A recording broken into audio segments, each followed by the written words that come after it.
Compulsive behaviour.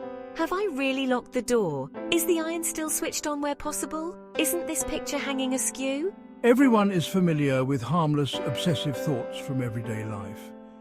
In extreme cases, however, they can cause great suffering for those affected and their relatives in the form of obsessive-compulsive disorder.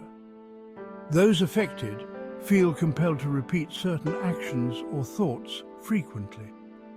People suffering from obsessive-compulsive disorder withdraw strongly from social life and everyday situations, become an impossible ordeal. Relatives are also repeatedly drawn into the system and have to go along with the rituals. Typical compulsive behaviors include washing and cleaning constraints, technical control constraints, repetition constraints, counting constraints, and storage constraints. Therapy for compulsive behavior often involves a combination of psychotherapy and medication, like antidepressants. Before I leave the house, I check several times that all devices are switched off. Delusions are unreal ideas that those affected believe to be absolutely real. They defend their view even though others do not see reality in this way, and there are no or few plausible explanations for their ideas. Those affected are not aware of their own delusions. The insight into the illness that is so important for treatment is therefore not possible in acute phases. Delusions can occur once but also become chronic and/or in psychoses. Yeah, exactly. Delusions can be really persistent and hard to shake off.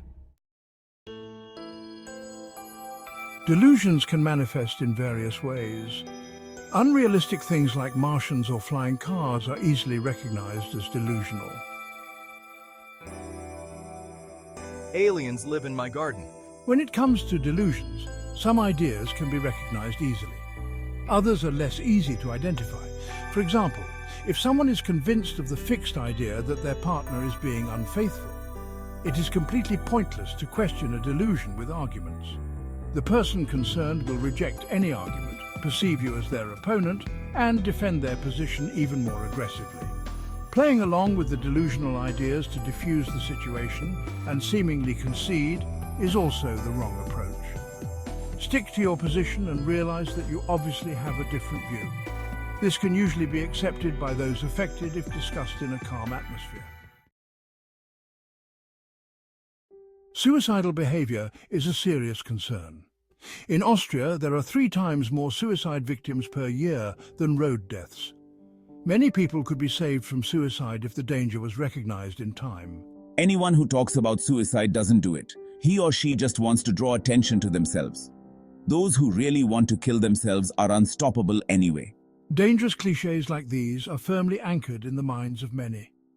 The fact is that 8 out of 10 people who commit suicide announce it in advance and thus send out a call for help. Particularly at risk are people who suffer from depression, people with addictions, people with emotional crises following separation, job loss, or strokes of fate, elderly and lonely people, and people who have already attempted suicide once. How do I recognize a suicide risk? If someone complains of depression and hopelessness, feels powerless and desperate, and can no longer be happy, these are indications of a serious risk. What can I do? Say openly if you have the feeling that a fellow human being is in danger of killing themselves. Speak objectively and directly. I'm afraid you might do something to yourself. This will not trigger suicide, on the contrary. It is relieving for those affected to talk to someone about suicidal thoughts. If necessary, make sure you get professional help quickly and appropriately. Without me, you are better off. I want everything to stop. Trauma and post-traumatic disorder, the loss of close relatives through accidental death or suicide, involvement in a serious accident or a violent crime, a stressful escape or war experiences. Traumatic events can throw people off course.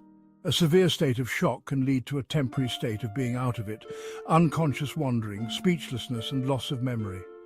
A stressful experience can, often years later, lead to post-traumatic stress disorder or PTSD.